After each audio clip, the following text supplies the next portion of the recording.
Hey everybody, Jim Edwards here, and welcome to another edition of the Sales, Copywriting, and Content Marketing Hacks Podcast. I'm your host, along with my trusty co-host and podcast producer, Mr. Stu Smith. Hey, Stu. Hey, Jim. And today we're going to be talking about content marketing, but it's not what you think, because we've talked about content marketing in the past, but there are some new rules. There's a new sheriff in town when it comes to content marketing, and we're going to talk about the keys to content marketing in today's world. So, Stu, start us off. What in the world are we doing today? Well, first of all, I just thought it'd be a cool little segue to go from talking about how do you get content, and then how do you help with content marketing, right? What are some good guidelines to follow and some good examples to follow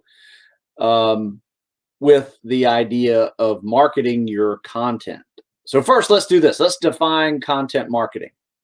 Okay. So I found this definition from Content Marketing Institute. Well, if there's an institute, it must be legit. It must be legit, right? It's a website. But anyway, content marketing is a marketing technique of creating and distributing valuable, relevant, consistent content to attract and acquire a clearly defined audience, with the objective of driving profitable customer action. So some chucklehead that worked in the corporate world forever wrote that, obviously. Can I give you my definition? I'd love it. My definition of content marketing is creating cool content consistently for your target, that your target audience is interested in, that you use to prove your expertise and to build a following that you can ultimately turn into money by having people buy your stuff or buy other stuff through your affiliate link because they know you, like you, and trust you. That's why. That's what it is. That's my definition. Yeah, I would also say that content marketing is providing your audience some valuable tool or information, or, I hate to use it, tips and secrets and strategies, but just something that, just like, oh, that's a good idea, right? And in bite-sized chunks too. Yeah, without necessarily selling anything, right? Yeah, but you're creating a world in which people are starting to trust you for your information, right, because it is sound, and they'll be willing to buy from you later. Yes. Isn't that what I said? Yes, I'm just saying it a different way. I'm just giving my definition. We need to create the Jim and Stu dictionary. Yeah.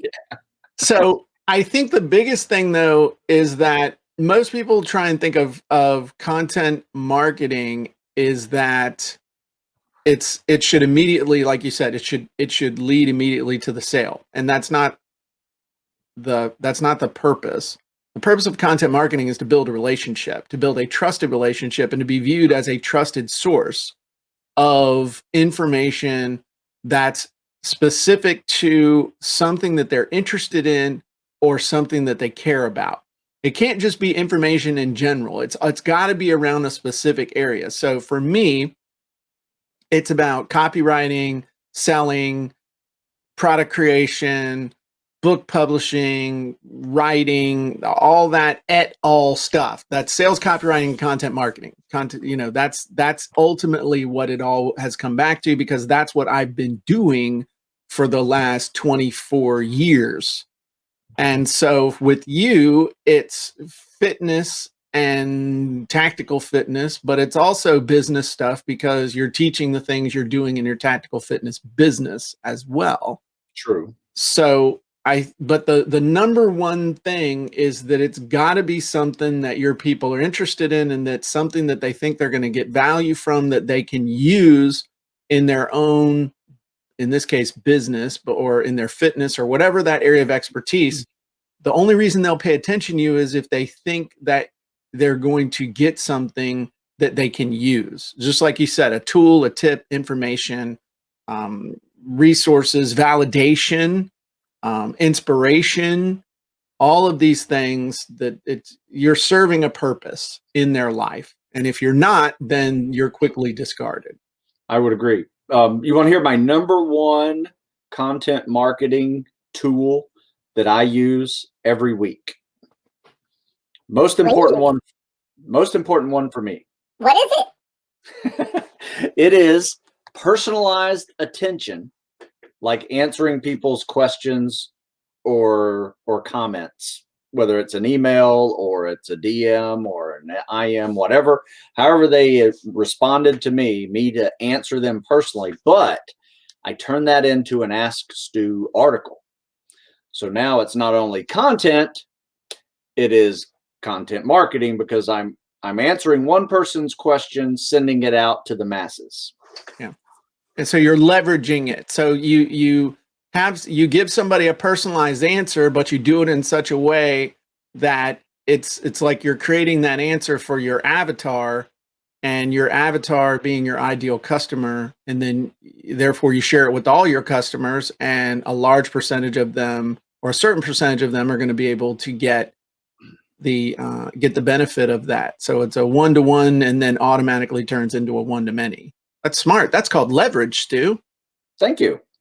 Also, crowdsourcing is a great content marketing tool because you're actually engaging your audience in a way that you're not selling them anything. You're just saying, hey, what do you want to hear? Or what do you recommend? Right. And it just engages your audience in a way that, once again, develops trust, develops a relationship. And it paves the way for the sale later too, because they're like, I wonder what Stu's working on. See, I can see the pattern now though, because Stu asks questions and then little things show up in the workouts. He experiments on people and then he writes a book. That is true. Everybody's my guinea pig. There you go. So that's smart. So I think the other thing is that content marketing is not and should not always be about just your products. Like everything is only your product. You have to teach people, but do it in such a way that they're just naturally going to see it. It just has to make sense. Like if you started teaching about at-home jewelry making, it wouldn't make any sense. But you're getting, you about fitness and tactical fitness and all that stuff. It makes sense that you've started talking about mobility. You've started experimenting with yoga and other things like that. It's an offshoot of the central theme that is you. And I think that's important as well. If everything is always just a blatant pitch for your stuff, it doesn't work. But if you do it right, people will be asking you like, hey, well, what tools do you have to help me do this? And it's a subtle balance that is learned as much by observation of people who are good at it and doing it yourself to find that right balance. Yep. Content marketing. What one word that we both used in our definition, Jim, was consistency. Because you have to be consistent with it. Because if you're not doing but once a month, some form of content marketing, it is less effective than your weekly or some form of daily getting the information out there in some way. Now, somebody just asked, is PLR cheating when it comes to content marketing? PLR is private label rights. And to a large degree, yes, it is cheating because it's not unique. And in the end, when you're doing content marketing, what separates you from everybody else is your spin, your interpretation of information. PLR, private label rights stuff, is usually just information. What people get from you with your content marketing is hopefully knowledge. And knowledge is digested information. It's information that gets matched up with your experience, your interpretation, your just everything, your whole frame of reference combined with the information is what knowledge is. And knowledge is continually growing and expanding and changing and evolving. That's a word that Stu likes to use a lot. Evolve. It's evolving, and so it's in anything. PLR is you cheating yourself and you cheating other people of that mastery that is what people are hungry for. Any chucklehead can go get PLR and throw it up and build a superficial following of people who just know less than they do. But if you want to create a deep, meaningful relationship with a group of people, you need to build your knowledge and be a student, be a reporter, be the expert, and do all the things we've talked about, because that's in the end the only thing that makes you unique, valuable, and worth paying attention to. Plus, if you have some sort of epic beard, that comes in handy too when you're falling down in any of those other areas. I would agree, sir. I'm reading content, or sorry, reading people's comments here.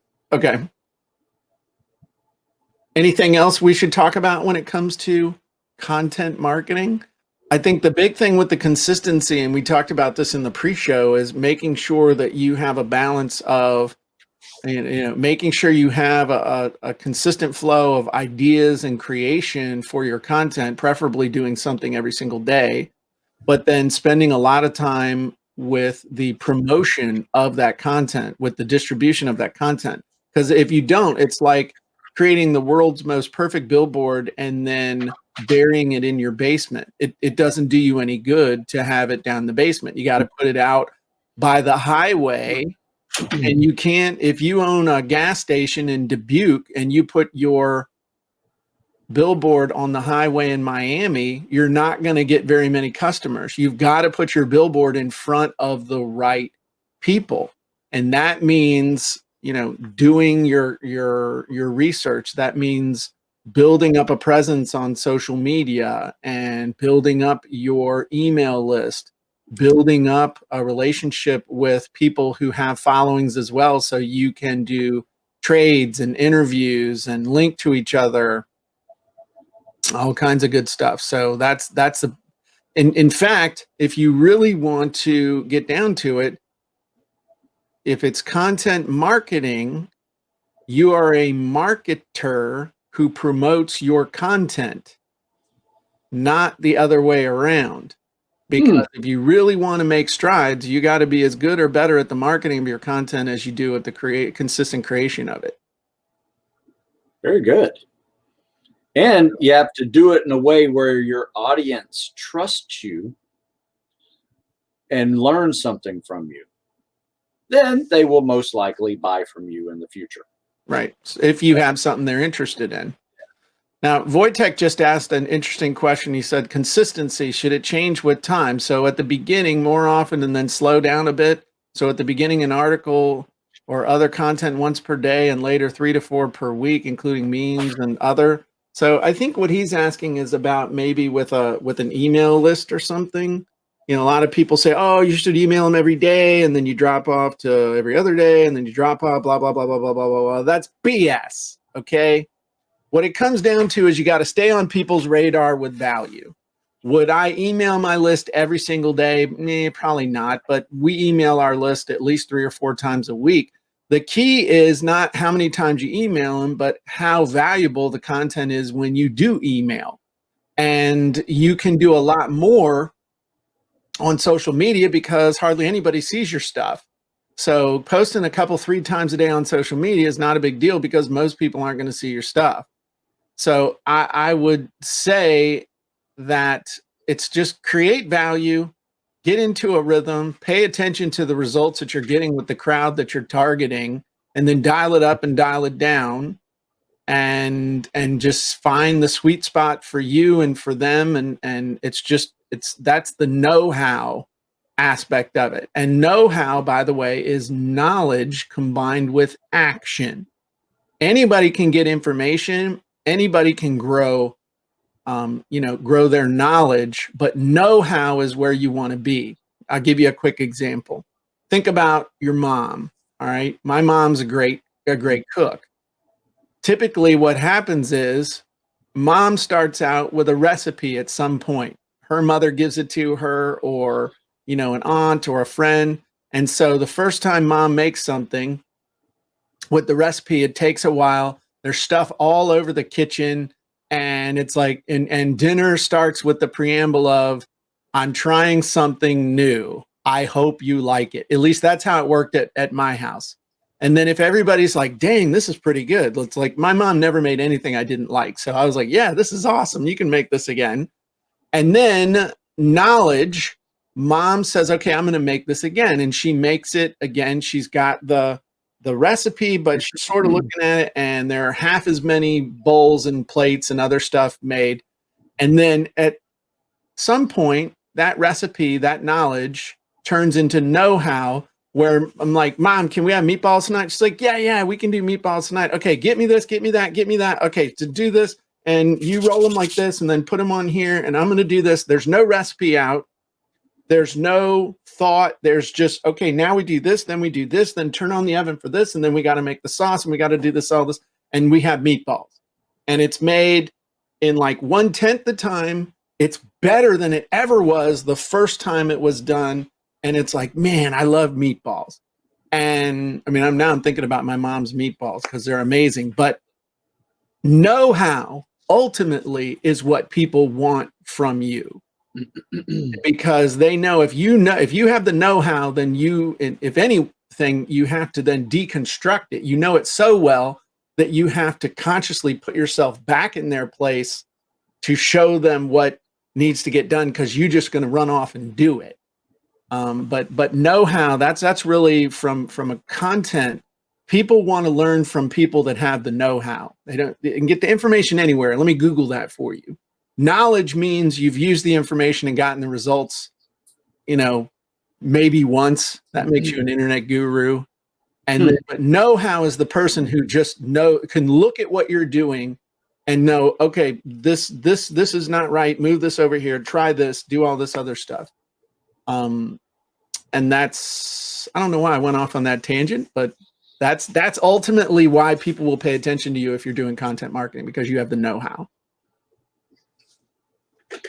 I don't have anything to add to that, Jim. Okay. That's good. You've answered all of my content marketing questions. Well, cool. We've got 2.5 minutes left. Yeah. So we did have a question here. How do you promote a nonprofit to get money? Yeah, you promote. That's easy. Who's your target audience? The target audience is not the nonprofit. The target audience is the typical person who contributes to that nonprofit. What does that person get in the way of a desire satisfied or a problem solved by contributing to that nonprofit? So when you're promoting that, you don't promote the fact that it's, like I know somebody that creates opportunities for people to do fundraisers with coffee. And they originally were focused on people who liked coffee. And that didn't do real well. But when they started focusing on people who wanted to help a specific charity and they like coffee, so by doing something you're doing anyway, you're able to support a charity and get some of the, whatever not free range, I'm thinking of chickens, but what's it called when everybody's in there's a phrase that they use a lot where the people who grow the coffee and pick the coffee are included in the whole deal. And the thing I'm talking about, it's a phrase that indicates it's equitable for everybody involved. They're not exploiting the workers. Somebody will know what I'm talking about. So that's, God, it's on the tip of my tongue, the thing, but anyway, as soon as you focus on the payoff for the person of supporting the charity, that's when you're going to cooperative. That's what it is. That's not sharecropping, dude. That's like, my God, I'm gonna get shut down by Facebook. Fair trade, I think, is what it is. Fair trade, something, but they're gonna get shut down by Facebook for just even saying the words sharecropping. I've totally lost my train of thought. Oh, the big thing though is that you got to focus on the payoff for the person that's coming off with the money. So you build a bridge between what the charity does and how they do it, and the payoff in the feelings for the person that you're soliciting the money for. So you remember when we were kids, TV, every Saturday there were ads on around cartoon time for Care that showed the little kid in Africa with the fly in his mouth. And a mom or somebody would see that and be like, dude, we got to give $10 a month. We got to do something to support this, because I can't imagine a child living like that. So you're given the money in order to, in order to make yourself feel better, to feel like you're solving a problem. The big mistake people make is not focusing on that and focusing on what the charity does. That's like we talk about in sales copy of talk about what it does, not what it is. Got to focus on the result. So, hey, real quick, play on their last emotions. question. It should be a quick answer for you. This is from Steven. I think one of my buddies. He's a firefighter, I'm pretty sure. Is there a magic number of followers before committing the time to creating a course? I don't think so. If you know there's a market for, in other words, don't create a course and go look for a market. Find a market in need of a course. And when you create that course, I would do it to as much of a market as you have, to as much of a following as you have, see if people will sign up for it. And then once you've got the course, go find the people who've already got the ear of that audience and offer them a 50% commission to sell your course to their list. And that's how I built my business for the first 5 years of my business. I never bought an ad. That was how I did it. That was how I built up my business. Hugely, big league, and really, really fast. So That's what I would tell you. But don't make the mistake of making a course and searching for an audience. Find the audience and make a course for them. So cool. Well, thank you everybody for joining us for the Sales Copywriting Content Marketing Hacks podcast. This has been a lot of fun. Go do some content marketing. If you'd like some help with your content marketing, make sure you are a member of our group on Facebook, the Sales Copywriting Content Marketing Hacks podcast or group. Make sure that you also pick up a copy of my book, Copywriting Secrets, which one of the things we talk about is the difference between content and copy is nil. And if you want to get in great physical shape, where should they go, Stu? StuSmithFitness.com. I thought you can tell them to come to your house in Severna Park, but I was like, okay, yeah, come on over. Hey, real quick, in your comments section, what would you guys like to hear us talk about next week? I see what you're doing there. You like that? Smart. I like it. So let us know. What do you want us to talk about? Otherwise, we'll talk about what we want to talk about. It may not be what you want to talk about. But if you don't tell us what you want to talk about, then we'll talk about what we want to talk about, and we won't talk about what you want. What I'm talking about. All right, cool. Oh, Carlin says the hero's journey. I love talking about the hero's journey. That's a classic. That's a good That'd one. be a good Jim and Stu show one. Okay, well, we'll talk about the hero's journey next week. Nice. Yeah. Well done, Carlin. All right, and life rewards the fast actor too. There's a good example. You might be sitting there thinking, well, what would I want? Nope, we're doing hero's journey. All right, everybody have a great day, and we will talk to you soon. Thanks, Stu. Great job.